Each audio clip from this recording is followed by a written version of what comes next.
Each year, youth is recognized here at the Glendale Jazz and Blues Festival. And this year, the spotlight shines on Young Sounds of Arizona, the first and oldest program of its kind in the country.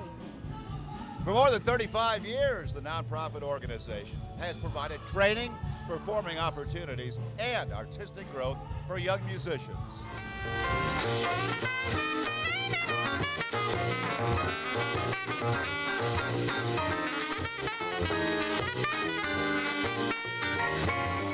These students are the Valley's cream of the crop, the future of jazz in Arizona. We visited a rehearsal to find out more about them.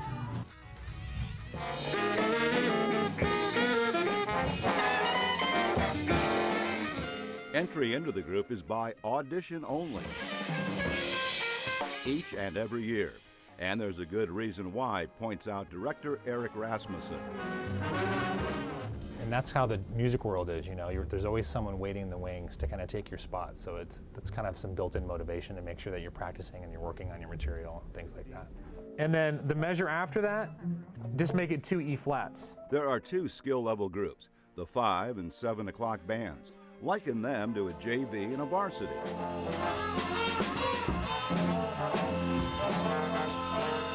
The 5 o'clock is geared towards a younger student, less experienced. So I might get some kids in the band that are less experienced, but are very talented, looking for talent and the ability to kind of nurture that talent and graduate them up to the varsity level. The youngest of the Young Sounds is 12-year-old Max Bartlett, who says he's benefited greatly from being in the program. It's really made me a better person, more acceptable to certain things. It's helped me in school a lot. It's helped my grades. 1, 2, 3, 4.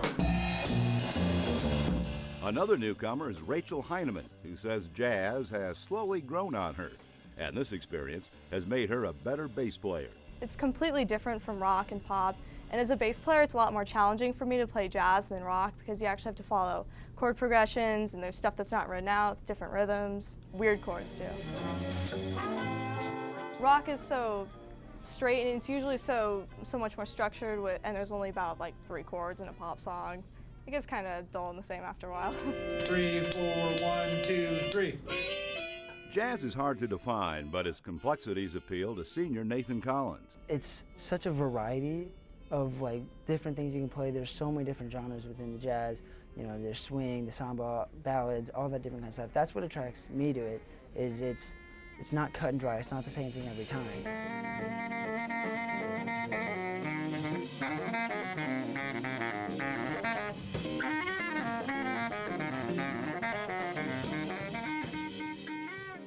Young Sounds of Arizona presents free concerts throughout the Valley, at music festivals, the Musical Instrument Museum, and even the Orpheum Theater. For the advanced group, Rasmussen raises the bar of expectation. I'm giving them very, very challenging material, music that would be hard for professionals in town to play. And that's kind of my approach. Rather than being a drill sergeant and yelling and screaming in a rehearsal, my idea is to challenge them with music and say, look, you can't play these 8 measures. Go home, work on these 8 measures, come back next week, and then we'll be in business. It's forced a sense of professionalism. Yeah. You have to come here every week and you have to be able to play your part. You don't want to be the guy that's like, oh, that guy over there he didn't practice this week, you know? My sheer musicianship has gone up a lot just because of being in this group.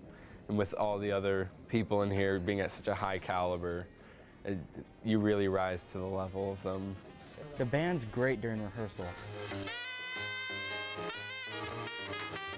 But you get to the concert and you stepped it up and you didn't even know you could step up, and it's crazy.